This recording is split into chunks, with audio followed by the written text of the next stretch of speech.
Good morning, comic book fans. Welcome back to Comics in 5 Minutes. I'm your ever-loving Shorty. We're going to take a look at Hate Revisited today. Revisited, yes, absolutely. This is not a retro thing, it is a brand new comic book, but it is absolutely going to be laced through with nostalgia. And I think nostalgia can be harmful if we rely on it, if we push on other people, if we force people to think nostalgia is the only good thing.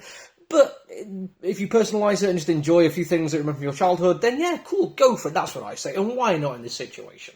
Because Tate is one of those comics I remember when I was first getting into comic books. I think I was maybe just a smidge too young to really 100% vibe with it, because the guy created was doing characters who were like a few years older than me, or a few years older than I would have been at the time. But at the time when I was reading stuff like Garth Ennis and Alan Moore and Neil Gaiman and even Warren Ellis, this was a thing that a lot of the cool kids were reading. The kind of kids who were okay with like the more edgy kind of things. And it's worth pointing out that a lot of the people who were reading it were probably by today's standards you might refer to them as hipsters, but just general Gen X kids at the time. And it's kind of telling that this comic book actually, although written by and for Gen Xers, was also very, very critical of them. But it kind of makes sense, because the two things that I kind of always associate with Gen Xers is nihilism and apathy. And it feels like that's a perfect combination for enjoying something which is taking the mickey out of you. Because, yeah, let's face it, if you pick up a comic book and it's basically calling you out on terrible things you do and the way you live your life, and you're a nihilist, you're like, oh yeah, cool, this is absolutely taking the mickey out of me. Of course it is, I'm terrible. Have you seen me? But if you also don't care about that, then you're like, oh, I don't care if people know that I'm terrible. Here, read this comic book. It tells you exactly how terrible we all are. It just feels like it was a perfect time to make this kind of comic book. Whether or not it was still going to work in today's climate was interesting for me. I want to take a look at it, because as I say, I was a Gen X kid, very much in the younger age bracket within the Gen, but I absolutely do vibe with the idea of it. And although I think I've moved on quite a bit from my apathy side of things, my nihilism has definitely changed. Instead of looking at the world being a terrible place and we're all going to die and after death there is not even the void, because the void imagines an observer to understand the void, and that could lead people to think, well, why do anything at all? The apathy side of things, or why not just tear it all down? Like the negative nihilist side of it. I actually go the other direction and think, if this is all we've got, why not do something good? Why not enjoy ourselves? Why not make life better for the people? If there is nothing left after it, why not make it as good as we can right now?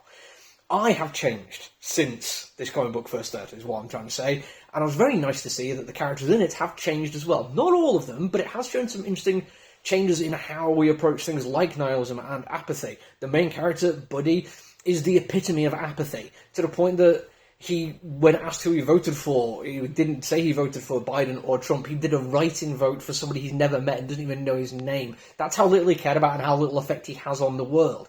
Because of this very base idea of the character, we get to see a bunch of other really cool characters, or at least interesting characters, done throughout it. We get to see somebody who has grown at least a little bit and has moved on from maybe being as she was when these two people first met and they're a couple. She understands and gets frustrated with the apathy on display here, but actually understands that that's the person she ended up with, and if he was that apathetic as a kid, expecting to grow and change was a ridiculous thing to think.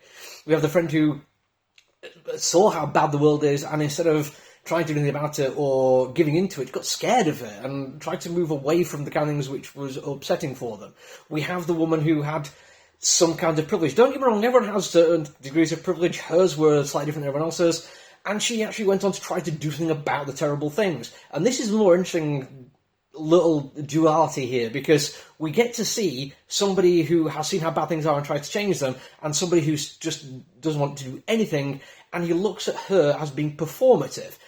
And I like this take because it kind of sells this idea that it's not him just attacking her for the sake of things. He believes he has the right to attack her, but it's self-defense. If you see the world as a terrible place and you see somebody trying to change it, the only way you can square with yourself that you not doing is not going to change anything is when you can look at other people trying to change things and say they're going to have just as little effect as you because they're only doing it performatively. This is basically me saying that this comic is good. It has great characters, and it's also funny. The humour is very, very dry, but I like that kind of thing, and it works on a really nice basis in terms of the art, which is simple but cartoony and stylised. And although they don't really do exciting things with, like, you know, 3-point perspective and foreshortening, they understand colour and black and white effectively enough to have the colour bits being the contemporary and black and white for the flashbacks, and it all comes together to tell a genuinely cool little story. And I'm interested to see what else they're going to carry on with it. Yes, it's not the most visually outstanding thing I've ever seen, but it does everything it set out to do, and it does it well. And I'm more interested in the characters than anything else, and it does those really, really well. That's it from me. I've got one more thing I want to review this week. Whether I'm going to have the time for it, I don't know. But keep an eye out on social media. You never know, one might pop up. Until I'll see you all again, though. Look after each other, everyone. Stay safe. Bye.